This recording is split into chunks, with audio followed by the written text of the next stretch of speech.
History में ऐसा पहली बार हुआ था कि स्टॉक मार्केट को 15 दिन के लिए बंद करना पड़ा। उस समय 6 प्राइम मिनिस्टर चेंज हुए इंडिया में। 6 प्राइम मिनिस्टर चेंज हुए। पोखरण का विस्फोट किया अटल जी ने, बाजार क्रैश हो गया, बहुत सारे रेस्ट्रिक्शंस लगे। डॉक्टर मनमोहन सिंह जी प्रधानमंत्री बन के आए। बाजार को ये बात पसंद नहीं आई कि आप कभी सोच सकते हैं कि कोई स्टॉक एक्सचेंज इंडिया में डूब सकता है, लेकिन हुआ। हिस्ट्री बहुत इंपॉर्टेंट है। जितना ज्यादा आप हिस्ट्री को जानेंगे,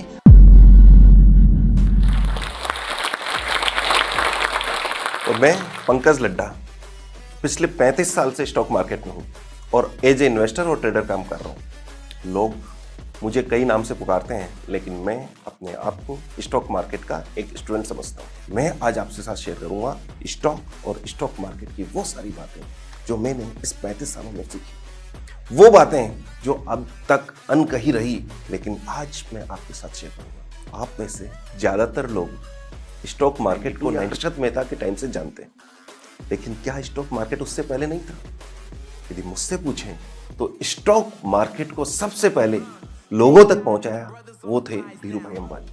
जी हाँ, 1983 के आसपास की बात है। धीरू भाई अंबानी का जब पहला इश्यू आया था तो स्टॉक मार्केट घर घर में पहुंचा, घर घर में शेयर्स पहुंचे रिलायंस के, और उसने फेथ जनरेट किया। हम उस समय से बाजार में हैं, लेकिन एज क्या थी? 13 साल, जस्ट 13 साल, लेकिन जानते थे, जानना चाहते थे और मजा लेते थे स्टॉक मार्केट।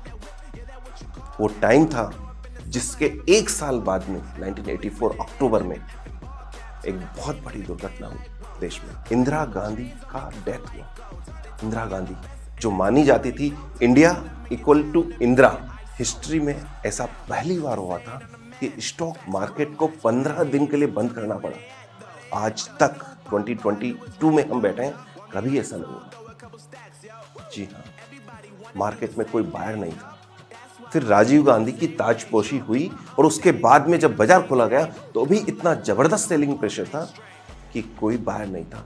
तो गवर्नमेंट ने एफआईज इंस्टीट्यूशंस उस समय नहीं हुआ करती थी, सिर्फ 2 ऑर्गेनाइजेशन हुआ करती थी, एलआईसी और यूटीआई। इन दोनों को खड़ा किया और बाई की, और 5 दिन तक रेगुलर इन्होंने 100 करोड़ की शॉपिंग की। तब जाके बाजार स्टेबलाइज हुआ और यहां से स्टार्ट होता है एक बहुत बड़ी जर्नी जिसने हमें बहुत पैसा दिया था।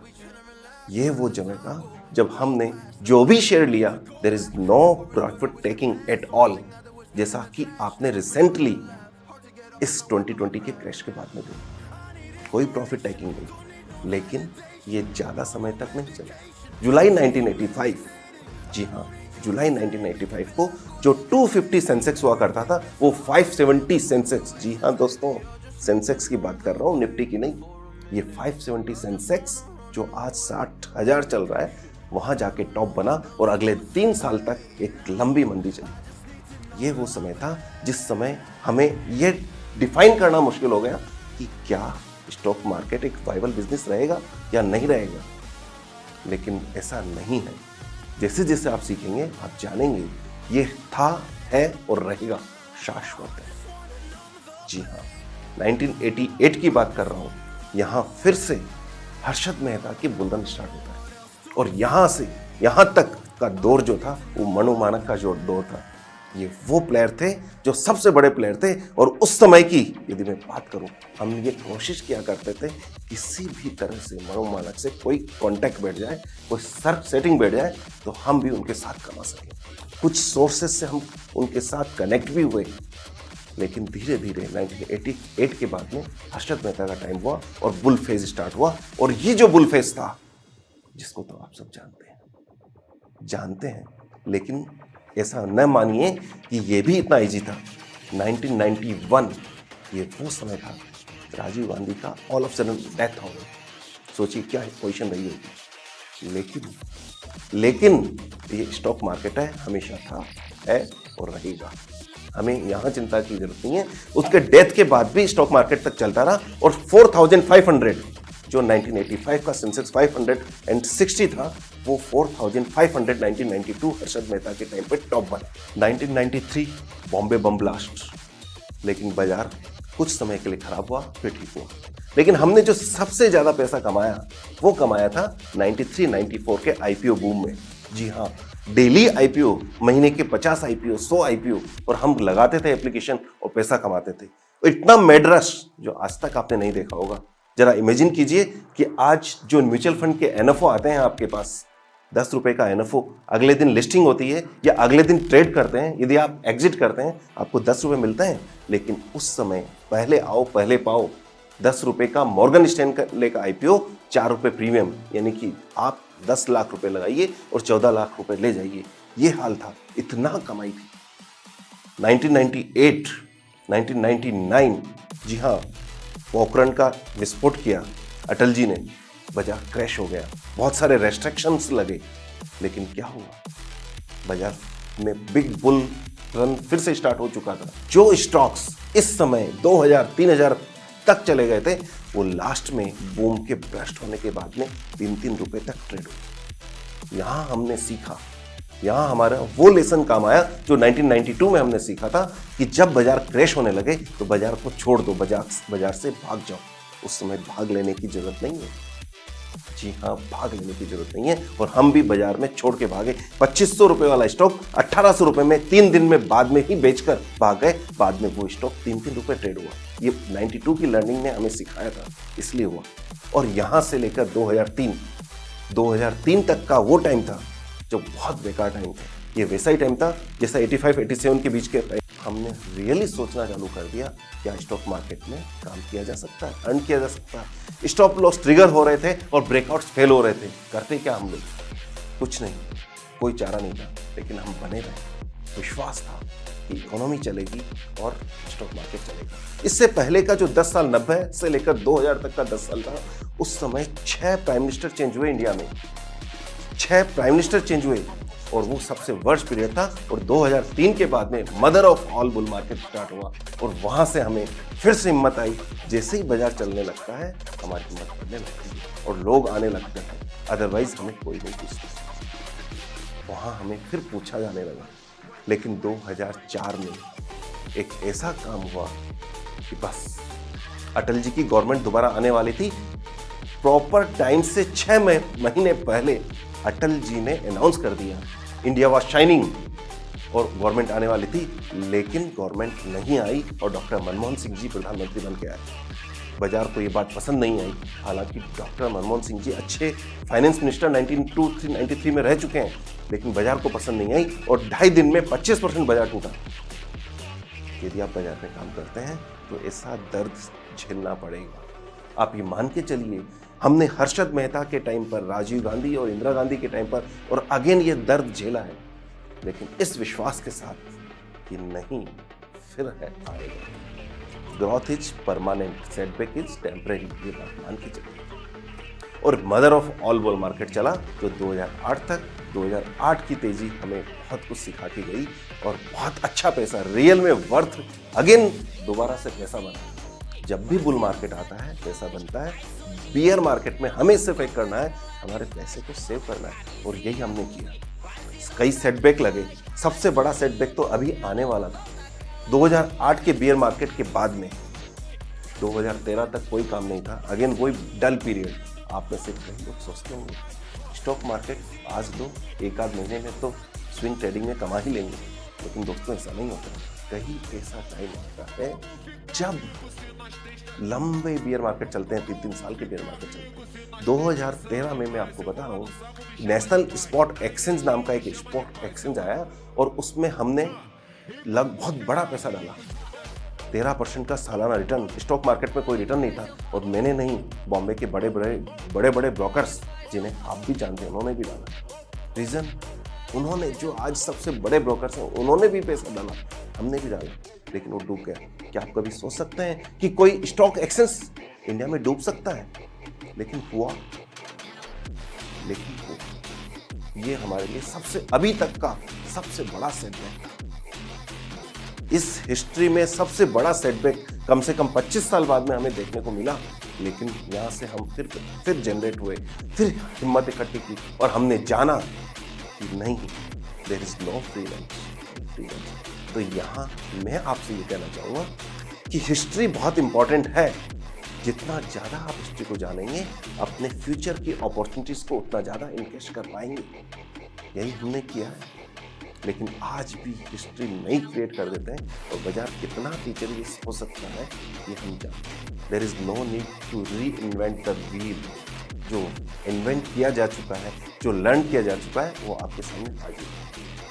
यहाँ कुछ लेसन्स मैं आपके साथ जो शेयर करना चाहूँगा वो यही है। सबसे पहला लेसन, अपने आप को डिफाइन कीजिए कि आप है क्या। स्टॉक मार्केट में आपका ऑब्जेक्ट क्या है? क्या आप इन्वेस्टर हैं? क्या आप ट्रेडर हैं? यदि इन्वेस्टर हैं तो आप छोटे मोटे डिप्स से न घबराएं, और यदि ट्रेडर हैं और आपका कोई स्टॉक 5 टाइम हो जाता है तो आप क्यों घबराते हैं? आपको अपना 10% मिल चुका है, ये आपको डिफाइन करना होगा।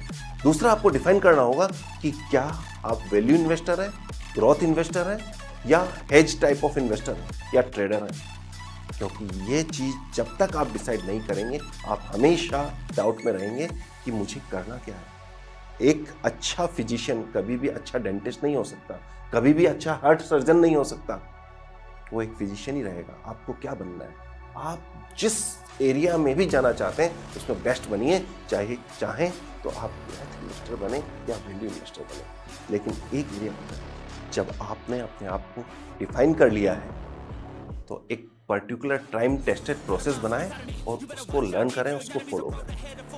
एक बात मान लें कि एक डीमेट अकाउंट खोलकर आप वॉरेन बफेट, पीटर लिंच या जिम सॉरस नहीं बन सकते हैं। कई लोग आपको मिलेंगे जो आपको ये कहते हुए मिलेंगे कि पंकज स्टॉक मार्केट में मत जाइए, आप स्टॉक मार्केट में मत जाइए, ये सट्टा है, यहाँ नुकसान लगता है।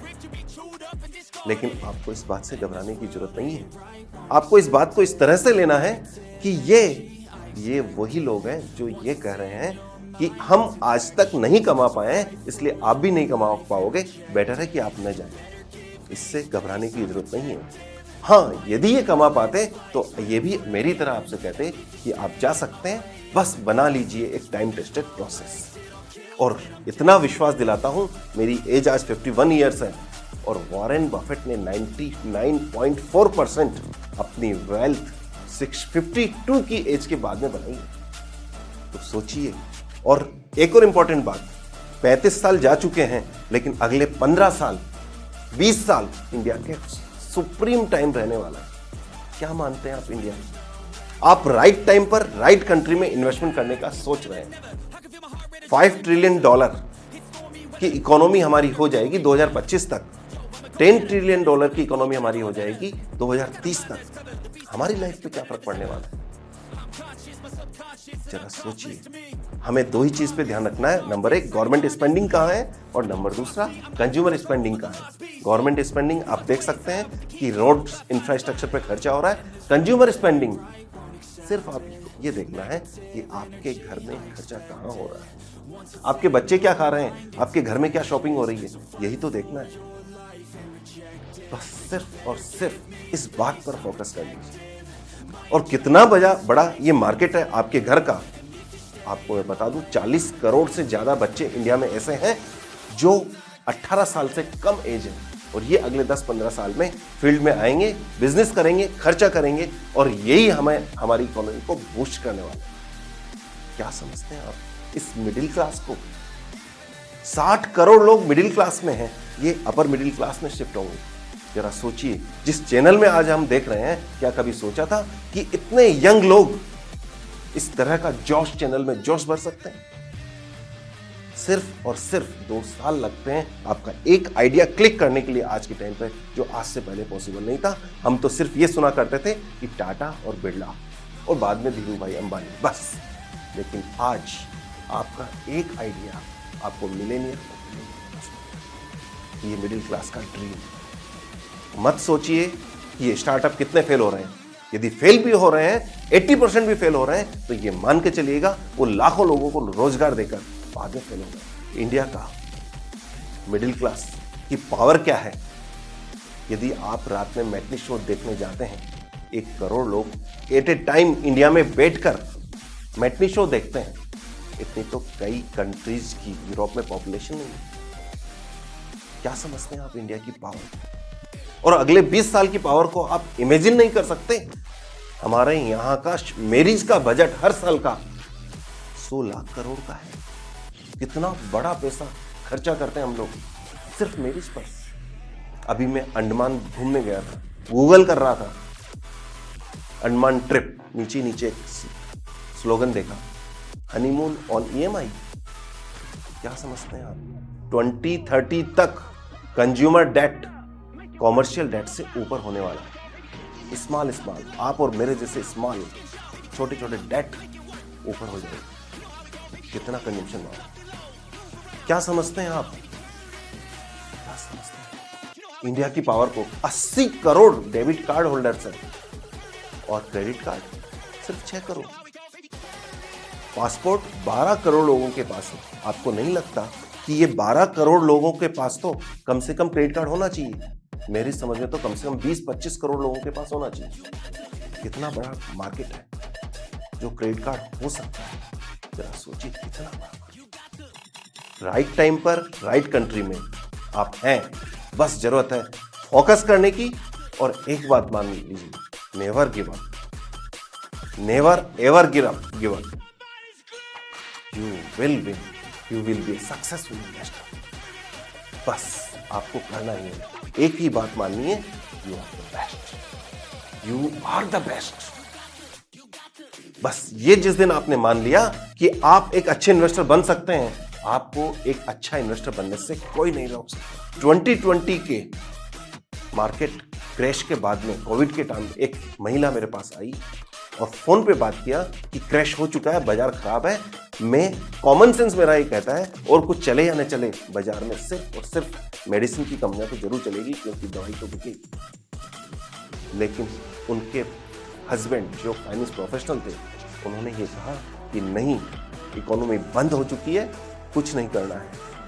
और with in 2 month best stock performing stocks ये फार्मा कंपनीज के रहे, जो अगले 2 से 3 महीने में डबल हो गए।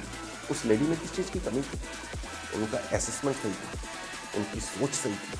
कमी थी तो सिर्फ और सिर्फ विश्वास। किस विश्वास? You are the best. बस जिस दिन आपने ये मान लिया यू आर द बेस्ट, आपको कोई नहीं रोक सकता। बस इसी के साथ मैं अपनी बात को फिनिश करता हूं। All the best and happy investing.